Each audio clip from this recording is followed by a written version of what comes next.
दोस्तों, स्वागत है आपका हमारे YouTube चैनल वास्तविक कहानियाँ में, जिसके माध्यम से आज हम जो कहानी सुनाने जा रहे हैं उसका नाम है मित्र की सलाह। एक धोबी का गधा था। वह दिन भर कपड़ों के गट्ठर इधर से उधर ढोने में लगा रहता।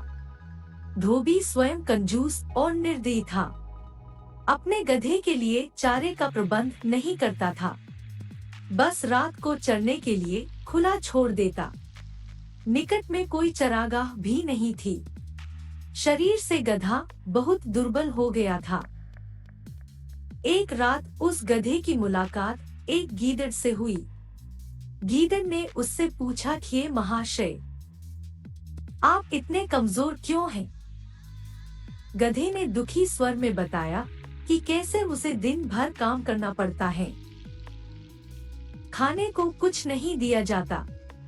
रात को अंधेरे में इधर उधर मुंह मारना पड़ता है।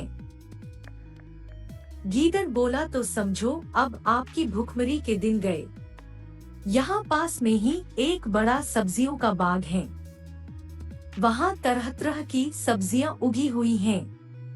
खीरे, ककड़ियाँ, तोरी, गाजर, मूली, शलजम और बैगनों की बहार है। मैंने बाड़ तोड़कर एक जगह अंदर घुसने का गुप्त मार्ग बना रखा है। बस वहाँ से हर रात अंदर घुसकर छक्कर खाता हूँ और सेहत बना रहा हूँ।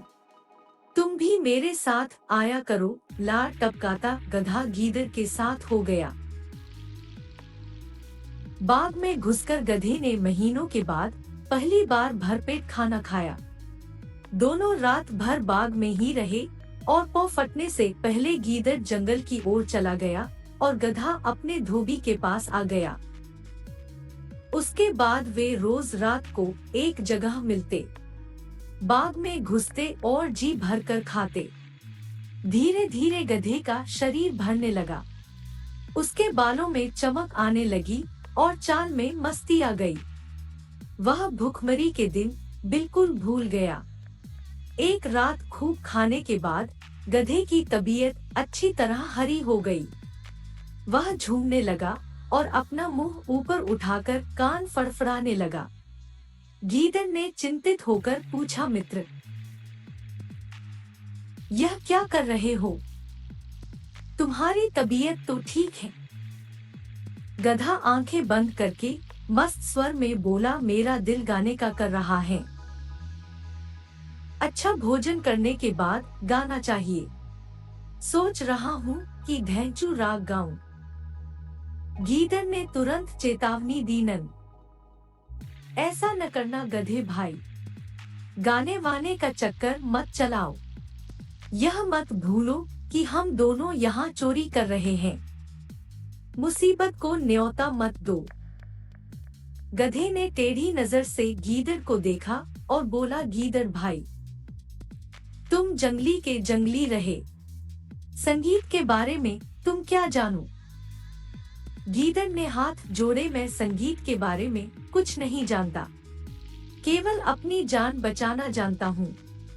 तुम अपना बेसुरा राग अलापने की जिद छोड़ो, उसी में हम दोनों की भलाई है। गधे ने गीदड़ की बात का बुरा मानकर हवा में दुलत्ती चलाई और शिकायत करने लगा, तुमने मेरे राग को बेसुरा कहकर मेरी बेइज्जती की है।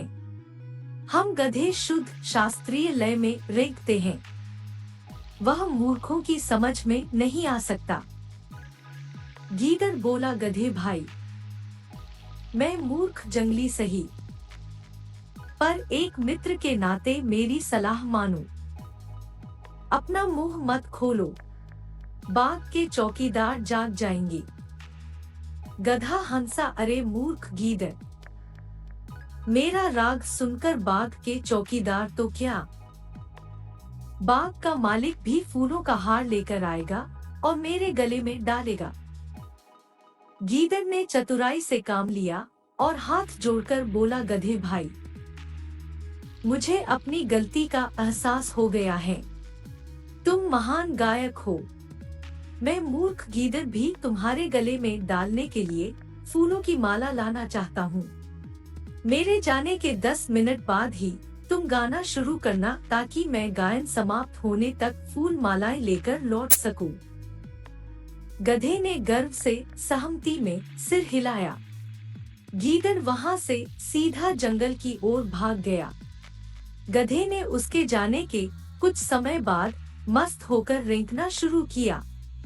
उसके रेंकने की आवाज सुनते ही बाग के चौकीदार जाग गए और उसी ओर लठ लेकर दौड़े जिधर से रेंकने की आवाज आ रही थी।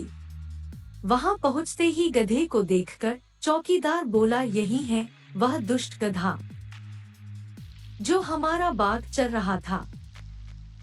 बस सारे चौकीदार डंडों के साथ गधे पर पिल पड़े। कुछ ही देर में गधा पिट पिट कर अधमरा गिर पड़ा। सीखा, अपने शुभचिंतकों और हितैषियों की नेक सलाह न मानने का परिणाम बुरा होता है। आशा करते हैं कि आपको यह कहानी पसंद आई होगी। दोस्तों, ऐसी ही मजेदार कहानियों के लिए हमारे YouTube चैनल को सब्सक्राइब करना ना भूलें।